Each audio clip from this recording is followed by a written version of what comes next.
Can diet help with depression? That was a question that came up a few weeks back, and decided to do a Q&A on it actually yesterday and just share some of the research and the problems of research.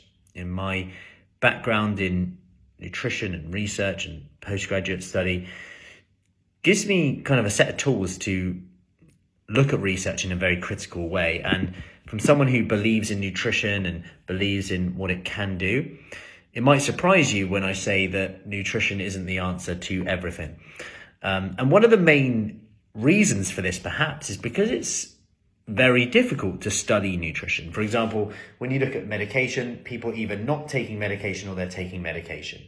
In nutrition, if you're looking at something like omega-3, which we know from research that a Mediterranean diet seems to be the most beneficial for a lot of things, lots of oily fish, omega-3, lots of fruits, vegetables, high fiber, etc., lower processed foods, etc. All these things seem to be the correlation. But the problem with looking at this is, where are people starting from? Like, do they currently have a little bit of omega-3 and then we're giving them loads more? Do we give them a little bit more? Is everyone starting from the same point? Unlike in, say, medications, people are starting from 0, then they go to 1. In this, it's very difficult to measure. You've also got some of the other problems in that, how do you even define it? Short-term memory, long-term memory? Is it mild depression, moderate? All of these aspects in there. But one thing that is important to consider in all of this, like, I could probably speak to anyone and go, what do you think would be good for brain health? And they'd probably go, well, probably lots of omega-3, oily fish, fruits, vegetables. Generally, would probably talk about olive oils, Mediterranean diet, things like that come up all the time. But something that isn't talked about enough and actually flaws a lot of studies is positive reinforcement and behavioral activation. So what is it? So if you look at people with depression, they are more or less likely rather to be in a position where they can experience positive reinforcement. So positive reinforcement might be that, tomorrow at 11 o'clock, you are going to attend a session, a workout, or you're going to ring a friend. And this could, from that, you could get positive reinforcement of that task. And that's because quite often withdrawal behaviors are common amongst these people. So if you are experiencing more depressive-like symptoms, then you are less likely to have opportunities to experience positive reinforcement, which can potentially lead to further positive results and feeling better than you were, potentially.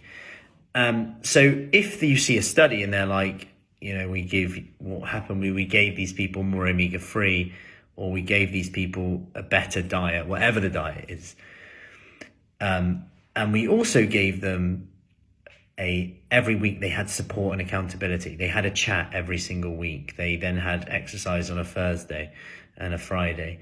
All of a sudden, all these variables are coming in, and it's no wonder people start to feel better. There's so many psychotherapy aspects of it. They used motivational interviewing. They start setting personalized goals, something that we're very big on at Fruci Fit in terms of the motivational interviewing, the cognitive behavioral therapy techniques with things like benefits cards, and we know the research on that, putting your benefits in places that you see. If one group are getting this and the other group are getting a chat with me about what I did on the weekend playing board games, and this is generally what happens in some studies, then what is actually the benefit here? Is it the food, or is it actually the whole package? And it reiterated to me that, one, in short, support and accountability is so key in seeing positive aspects from a mental and physical perspective. It comes up in both. And sometimes we do put a bit too much emphasis for the quality of research out there on nutrition.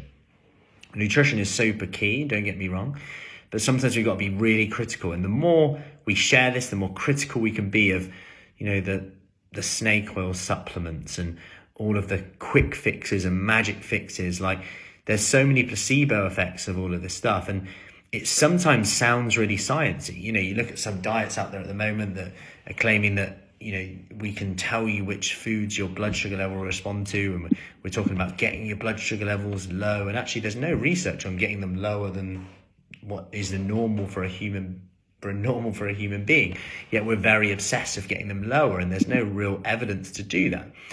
And the point being here is also that doing will lead you to that positive reinforcement. Of course, it's harder said than done, and everyone's different with this, but it's important to consider that. And I wanted to touch on this today, and that there's a few kind of more detail that we went through this in the Q&A yesterday. And if you want to ask any more questions about that, happy to answer them. Or if you want to have a look at it, feel free to message. But I hope that helps, and I hope, if anything, it gets you thinking about, number one, there's no like magic quick fix with this.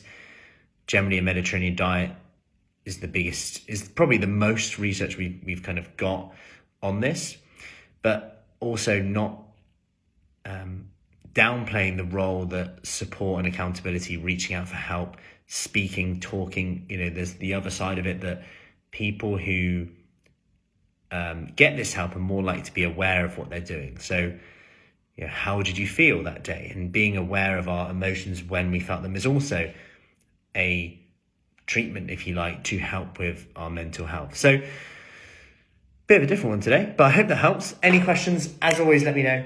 Have an awesome day, and I'll see you soon. Take care.